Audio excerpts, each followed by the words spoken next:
আসসালামু আলাইকুম বন্ধুরা, সবাই চ্যানেলটি সাবস্ক্রাইব করে দিন। সেনাবাহিনী স্বামী গল্পের ৮ নম্বর পর্ব নিয়ে হাজির হয়েছি। চলুন গল্প শুরু করা যাক। আকসার গায়ে হলুদ সে রাখছিল। দুই পরিবারের একত্রে শপিংয়ে যাওয়ার কথা থাকলেও অতিরিক্ত তাড়া থাকার কারণে তা আর হয়ে ওঠেনি। খুব তাড়াহুড়ো করেই দুই পরিবার আলাদাভাবে শপিং করেছে। মেজবার কাজিনরা এসে আকসার বিয়ের ডালা দিয়ে গেছে। সে গোশ হলো আজ।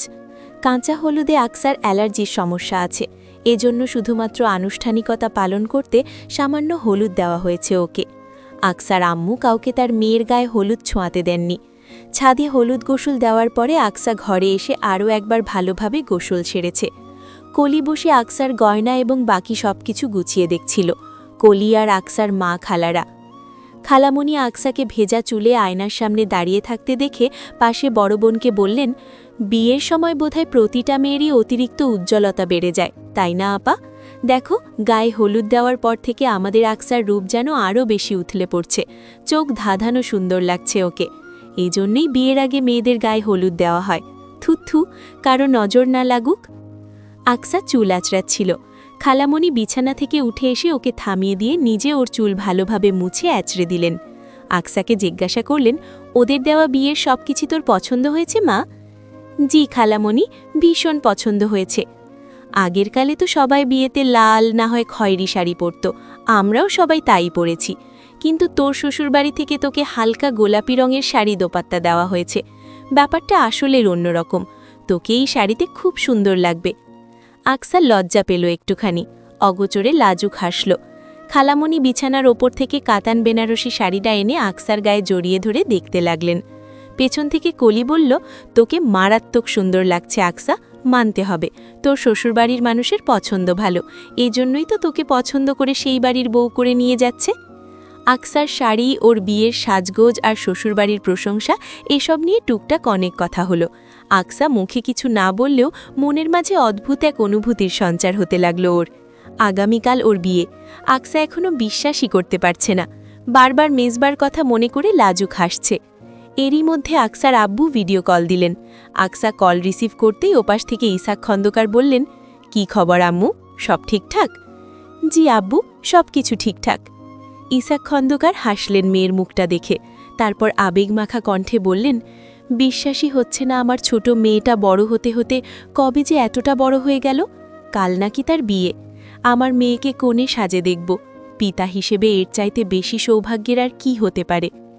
ইসাক খন্দকারের চোখের কোণে চিকচিকে জল জমা হলো। সেটা খেয়াল করে আকসার মনটা হু হু করে কেঁদে উঠল। ও মুখ ফুটে কিছু বলতে পারল না।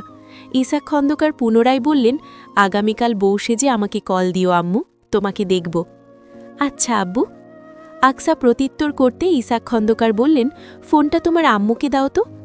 আকসা ফোনটা ওর মায়ের হাতে দিয়ে ব্যালকনিতে চলে গেল। এখনও সেখানে দাঁড়িয়ে আব্বুর কথা ভেবে খুব করে কাঁদবে। এই কান্না কেউ এসে দেখে যাবে না। আব্বুকে এই মুহূর্তে ভীষণ মিস করছে ও। জীবনের একটা গুরুত্বপূর্ণ সময়েও মানুষটাকে পাশে পাচ্ছে না। অবশ্য উপায়ন্তর নেই, থাকলে তার আব্বু নিশ্চয়ই এতক্ষণে দেশে ছুটে আসতেন। রাত তখন প্রায় 11টা। বাড়িতে অনেকেই জেগে আছে। কলি আজও তাড়াতাড়ি ঘুমিয়ে গেছে। আগামীকাল ওর অনেক দায়িত্ব। আকসার তৈরি হওয়ার সব কার্যক্রম ওকেই দেখতে হবে। এদিকে আকসার চোখে ঘুম নেই, যদিও ওর আম্মু ওকে তাড়াতাড়ি ঘুমিয়ে যেতে বলেছেন, যেহেতু আগামীকাল অনেক ধকল যাবে। কিন্তু আকসা ঘুমাতে পারছে না, আগামীকালের কথা ভাবছে। কি হবে না হবে কে জানে। আকসার একদিকে এক্সাইটমেন্ট কাজ করছে, অপরদিকে মন খারাপও হচ্ছে অনেক। বিয়ে করে এই চেনা ঘর, চেনা মানুষদের ছেড়ে চলে যেতে হবে। আম্মুকে ছাড়া তো থাকতে পারে না আকসা, আর ভাইকে ছাড়া ওর দিনই চলে না।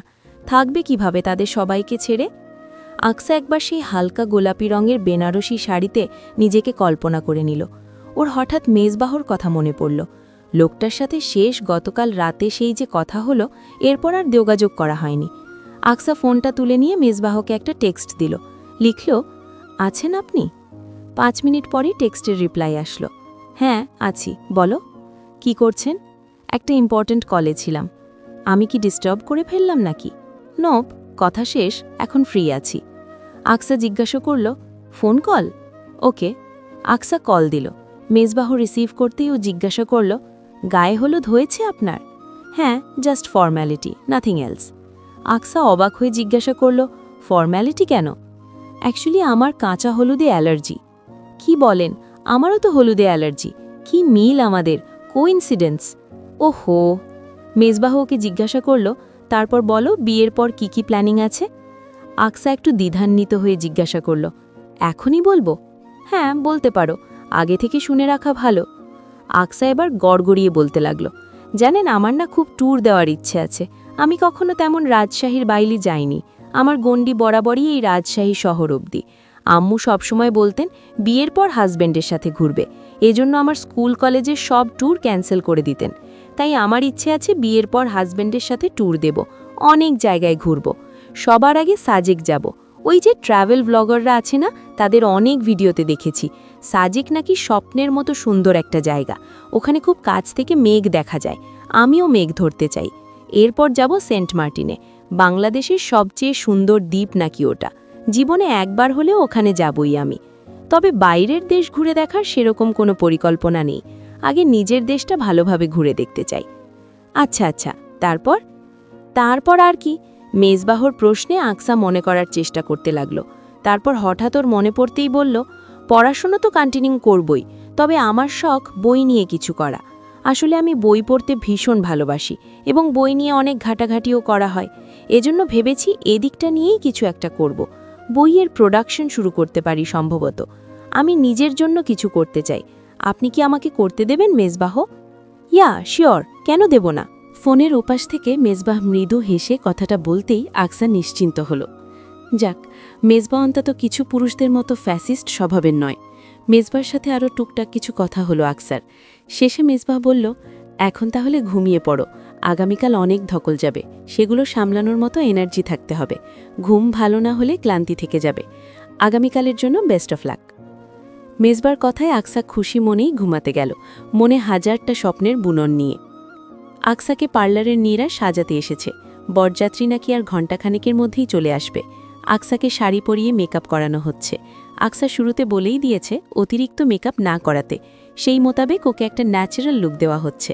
লিপস্টিক পরিয়ে দোপাট্টা মাথায় উঠিয়ে দিতেই আকসার সাজ সম্পূর্ণ হলো। ও ড্রেসিং টেবিলের সামনে বসে আগেই ওর আব্বুকে কল দিল।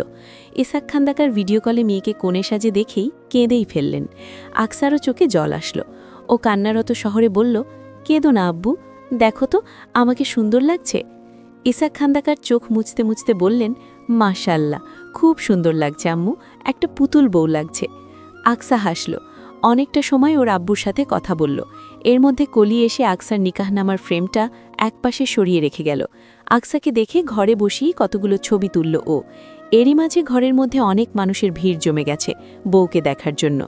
আকসার অস্বস্তি হতে লাগল। এত মানুষের ভিড়ে ওর দম বন্ধ হয়ে আসলো। কলি মেয়েটা সবচেয়ে ভালো বোঝে ওকে। ওর অস্বস্তি টের পেয়ে কলি একে একে সবাইকে অনুরোধ করে ঘরের বাইরে পাঠিয়ে ভেতর থেকে দরজা বন্ধ করে দিল। আকসার কাছে আসতেই ও জিজ্ঞাসা করল, বাইরে কি অবস্থা? হইহুল্লোড় চলছে খুব, সবাই বরযাত্রীর অপেক্ষা করছে, সবাই এখনই চলে আসবে। ও। আকসা অস্থিরভাবে পায়চারি করতে লাগল। এতক্ষণ স্বাভাবিক থাকলেও এখন অস্থিরতা বাড়তে লাগল ওর। নতুন জীবনের সূচনা হতে চলেছে, এটা আর সামান্য বিষয় নয়। আকসাকে কলি বলল, শান্ত হ দোস্ত, এভাবে নার্ভাস হয়ে পড়লে কবুল বলবে কিভাবে? নার্ভাস হতে চাচ্ছি না, কিন্তু... আকসা পুরো কথা শেষ করতে পারল না। তার আগেই বাইরে থেকে হৈরই শোনা গেল, এই বর এসে গেছে, বর এসে গেছে। আকসার নার্ভাসনেস আরও বেড়ে গেল। এরই মধ্যে দরজায় টোকা দিয়ে কে যেন বলল বউকে স্টেজে নিয়ে যেতে। আকসা এক একটা কদম ফেলে যেন এগিয়ে চলেছে তার স্বপ্নের দিকে। স্টেজের কাছাকাছি এগোতেই দেখতে পেল মেজবা একটা সাদা পাঞ্জাবি পরিহিত বসে আছে সেখানে। মেজবা শেরওয়ানি পছন্দ করে না, তাই মেয়ে পক্ষের তরফ থেকে পাঞ্জাবিই দেওয়া হয়েছে। স্টেজটা খুব সুন্দর করে সাজানো, বরকনের বসার জায়গা আলাদা, তাদের সামনে একটা ফুলের পর্দা টানানো। আকসাকে কলি নিয়ে বিপরীত পাশে বসালো। এপাশ থেকে আকসা মেজবাহকে বিপতে পাচ্ছে না, আর না তো মেজবা ওকে দেখতে পাচ্ছে। হঠাৎ করেই আকসার হাত কাঁপতে শুরু করেছে। নার্ভাসনেস বেড়েই চলেছে ওর, বুক ধুকপুক করে কাঁপছে। আশেপাশে মানুষ অনেক, তবে ওর সেদিকে কোনো খেয়াল নেই। এত হইহল্লার মাঝেও আকসা নিজ ধ্যানে হারিয়েছে যেন। ওর আম্মুকে খুঁজছে, কিন্তু তাকে আশেপাশে দেখা গেল না, হয়তো ব্যস্ত কোথাও। কলি এসে বসেছে আকসার পাশে, শক্ত করে ওর হাত চেপে ধরে রেখে সামলাচ্ছে ওকে। আকসার দোপাট্টা মুখ অবধি ঢেকে রাখা। সবাই বউকে দেখার প্রাণপণ চেষ্টা চালাচ্ছে। তাদের চোখে মুখে কৌতূহল। আকসার চাচা চাচি মামা মামি এবং ফুপুরা প্রায় সবাই উপস্থিত আছেন সেখানে। কাজী সাহেব এসে স্টেজে বসলেন, তার হাতে নিকাহনামা। কাজী সাহেব বললেন, বিয়ে পড়ানো শুরু হবে এখন। তখনই হঠাৎ সবাইকে হতভম্ব হতবাক এবং বিস্মিত করে দিয়ে এপাশ থেকে মেজবাহ কর্কশ স্বরে জোরে বলে উঠল, এই বিয়ে হবে না। বিয়ে হবে না মানে কি, বলে কি? চলবে।